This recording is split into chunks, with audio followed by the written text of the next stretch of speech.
The common misunderstanding with things that are marked as compostable or biodegradable is that maybe, hey, this is kind of like a banana peel or an apple core. Most people assume that plastics like the ones I'm holding, which are branded on the market as compostable or biodegradable, that you can just throw them in your backyard, or when you're on a hike, just throw them in a bush and they'll degrade over time. That's not true. You do that, it'll take many, many years to wait before anything will happen. And even then, it'll break down to microplastics, which will pollute our environments and our bodies. What our team has done here at our lab is that we found a way to put enzymes, which are things in bacteria that will actually break down these plastics. We put them inside our plastic, and now they're much more easily degradable, either in home compost or in industrial compost solutions, or even in water that's heated up. And when they break down, they don't result in any microplastics.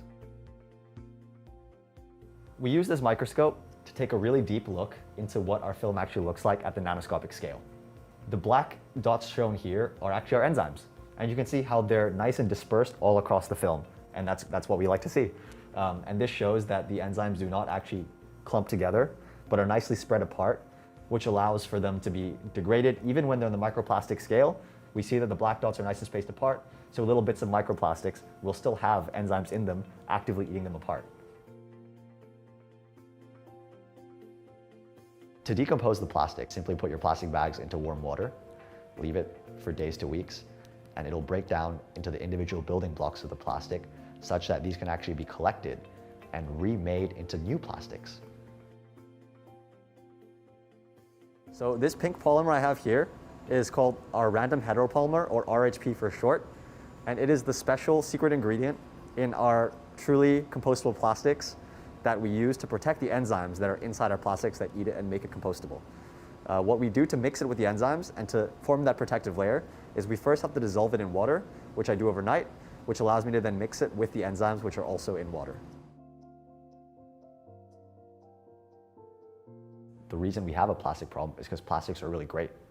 They're used in all kinds of medical applications. I think it saves lives in terms of like helmets and other things like that. So if we can present a solution of a truly compostable plastic, hopefully we can then actually start to phase out fossil fuel-based plastics and make these biodegradable plastics with our added protected enzymes in it more widespread for use. One thing I'm super excited about going forwards is seeing how this technology works its way into the market. Where's its first use going to be? We don't have 100 years to solve the plastic waste crisis. We have to act now. And I believe that with the innovations that we've made, along with innovations made from other research groups, we can do it. I want to be involved in it and I want to see it happen.